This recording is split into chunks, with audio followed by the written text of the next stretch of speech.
Hey there, welcome. Today I want to talk about how realizing God as infinite existence, all permeating, really leads us to objective morality. And this one's hard, mainly because morality is just like this really touchy subject and nobody wants to get a D on the test of their life. That's what I feel. I feel people are just really negatively conditioned to understand morality, and they tie it too much to their identity, their perceived identity, when there's bad things connected to their actions. But that's not really what morality is. Morality is not about our identity and if we label ourselves a good or a bad person.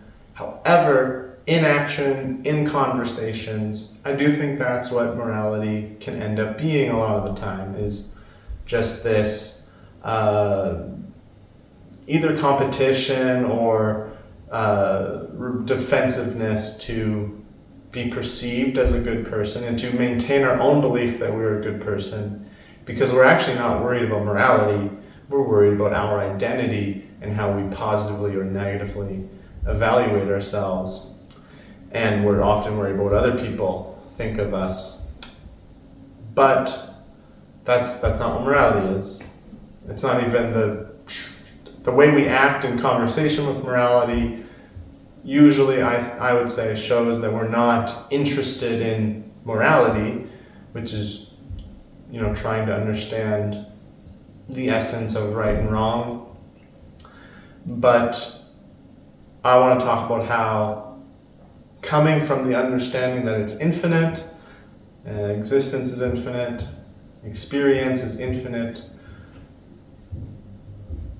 we will get to objective morality. So it starts off with, it's all one.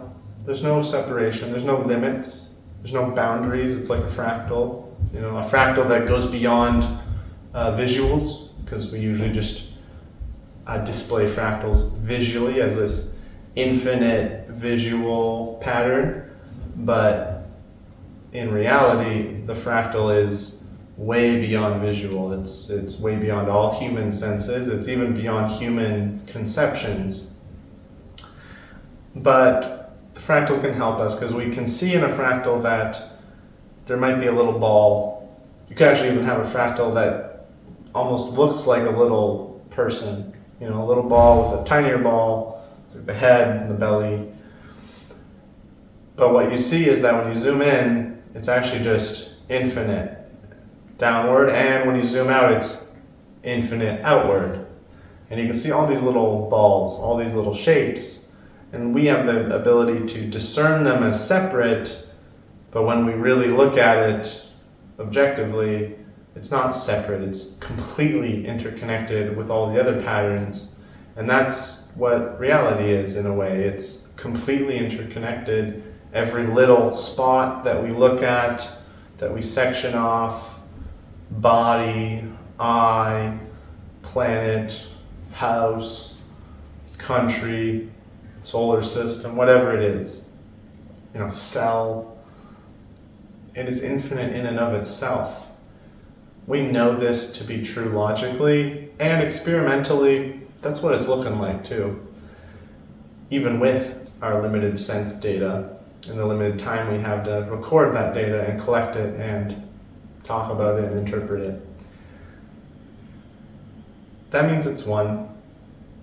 It's one infinite whatever thing, beginningless, endless, beyond, it's boundless. And we know that means there's infinite experiencers. We also know that there's just a grand reality that is shared by all things, all beings. And we also know that we can have an infinite diversity of experiences, including the experience of being the grand reality, but also the experience of being completely disconnected from the grand reality, and then literally infinite more types of experiences. When we come to our experience, when we come to our sense of being, if we're honest We're not trying to win anything or trying to be better than anybody else. If we're just honest, you'll notice every being, given its, capacities and perceptions, which are usually temporarily limited or forgetful or, ignorant, is trying to move away from what they perceive as bad, what they feel as bad, painful, unpleasant, whatever, and move towards what they feel is good. Sometimes they'll make trades, a little bad for a better good in their mind. Sometimes one person will perceive something as very painful where another person thinks that that's pleasurable. But at the same time, when you look at it in the sense of that which is painful, that which is pleasurable, not just physical, and you see that in another person, you'll see every being is moving away and limiting this to get their pleasure, to get their good, whatever that is. It's every being. That is innate in our experience. It gets a lot more complicated when you have this world that has evolved and we have this biology we're attached to that has these tendencies, and we are ignorant of certain truths, whether they're temporary or the big one. But we are moving away from the bad and towards the good. Every experiencer is doing this. What is bad? What is good? What is painful? What is pleasurable? What is sad? What is happy? What is suffering? What is bliss?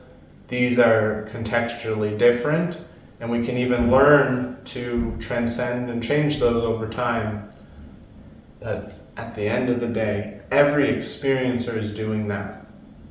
Moving away from that which causes pain and going towards pleasure, even if we suck at it, like a heroin addict, or somebody that goes into ill health, being a workaholic to just, get money. They did something, they made a trade, they did something that was painful, but to them it, calculated out to being worth it. Even people that are hyper-depressed only go towards self-harm and so on because they have this evaluation of themselves being so negative that causing harm to their own being is a positive outcome. That's one reason that people self-harm. There's other reasons, just like stimulation of life or attention. We're not going to go into that dark territory, but just saying there is no thing really that an experiencer is going fully towards that which is painful without trading for good. We are always moving towards our perceived good, even if we are bad at perceiving it. Even if our good is contextually different because we're in a different subset of patterns of infinity than those beings over there in another country, another time. But we're all one. So when we know we're all one, and we know we're infinite, we know we can act in such a way that we limit as much suffering as possible.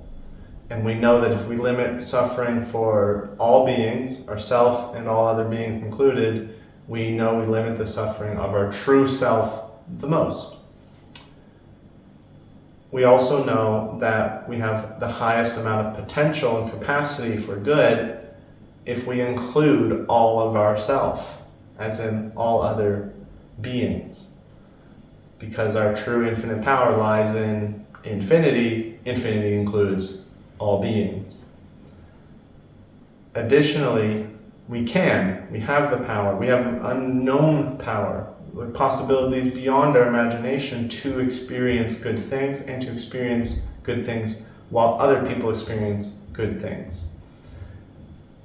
Some people might not know it, but when you vibe off of others feeling good, you feel extra good. It creates this cascading cycle of positive feelings. Now, where does the objective portion come in? The objective portions are, there are infinite experiencing beings. they experience suffering at times, different levels, different varieties, literally infinite varieties. This is true. This is objective. That is a fact. We know it in ourselves. We know it by observation. It is so. Whether we add in other meanings to that doesn't matter. We don't need to give it labels. We don't need to give it words. The experience exists before and beyond putting a label on it. This is also a fact. You don't need to put a label on getting stabbed with a needle and it hurting and then you react. You don't need labels. You don't need ideas. You don't need beliefs for that experience to occur. There's infinite diversity of these experiences, but suffering experiences occur. This is a fact. Basically, anyone that wants to argue with that, well, they're arguing in bad faith. They literally are, because they know they can suffer. They know they've had pain.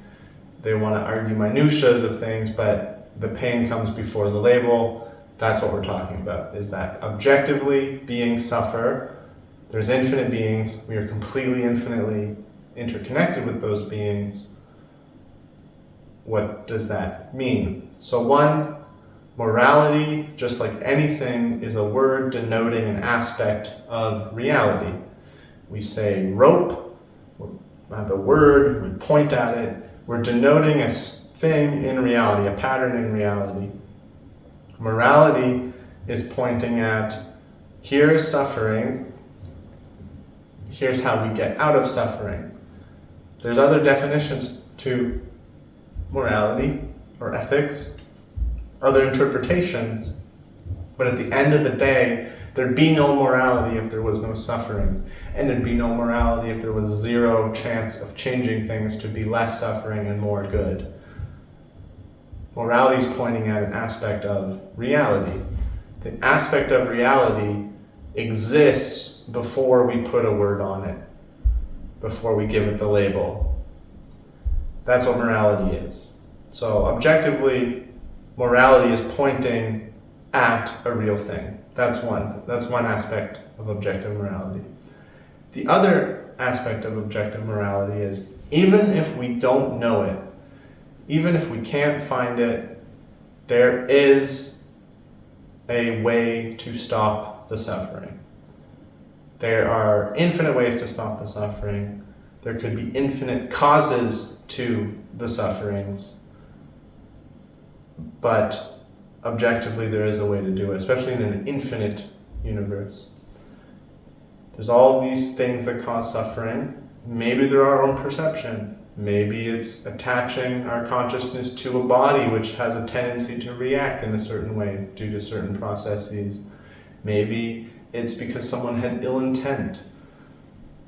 Doesn't matter what the cause is, there is a cause. There's also a way out of that. There's also a way to transcend it, stop it, change it, alter it. In this infinite universe, this is the case. That's what morality is. Morality isn't utilitarianism. Morality isn't deontological ethics or Aristotelian ethics. It's not any of these things. It's not the yogic ethics. It's not the Jain ethics. All these theories, they're nice. They can help. They can maybe be guiding posts to make more right decisions in our life. But one, people usually just like to talk heads. They just like to babble and not actually apply them. This is predominantly what I've seen in my life.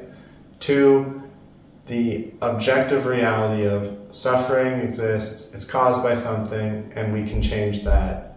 We can do something with it, we can alter it, we can send it in a new direction, whatever. Those are all facts. And that's what objective morality is. The infinite part comes in where we know we have the capacity to relate, because they are part of us. We know that we objectively, just in essence, don't want to suffer, and thus we don't actually want anybody else to suffer at our core. And we know, because of our infinity, we can experience infinite diversities of pleasures and happinesses and joys, and thus all other beings can, because there is only one. Why do I mention all this? One, two, stop spiritual bypassing. People get involved in psychedelic philosophies and non-duality and certain realms of Buddhism, yoga, etc., even shamanism. And they get this glimpse of infinity. And it becomes this concept, this idea, and they use that idea to justify, well, whatever they want, really. And that's spiritual bypassing. Justifying things with the concept of infinity, which is just an untrue label, rather than just being infinite. Using that to justify actions that cause suffering. We know that actions that cause suffering, especially unnecessarily so, is diametrically opposed to the realization of infinity, because it denotes a separation between beings and a limitation in our creativity to do something else. Second, we live in a world that's relatively hostile or difficult, filled with struggle, isolation, judgment, canceling, pushing away, manipulating, and then more subtle, just good friends, beautiful people, person to listen to our struggles. But then all the good people are struggling and then they don't help each other. Or then all the people that could help, they have all these justifications for why they shouldn't, why they need it. They need all their wealth and excess and blah, blah, blah. Point is, we live in a world that ethics is really important right now, especially with so many beings in pain, not just human. So that's another reason. And the third is really just an extension of understanding infinity, understanding God. When we start to see and piece together what infinity actually means and feels like, and how our life can blossom from that, rather than just staying the way it was and we have these words to use, which I've done, I've been guilty of, we can start to change for the better, and we start to experience better things, like just becoming happier and harming beings less. And that's basically the goal, is moksha. Moksha is truth, liberation from suffering, no suffering, and infinite bliss. We can do that, even if it takes 200,000 lifetimes, but we can. Thank you. Om Sarah.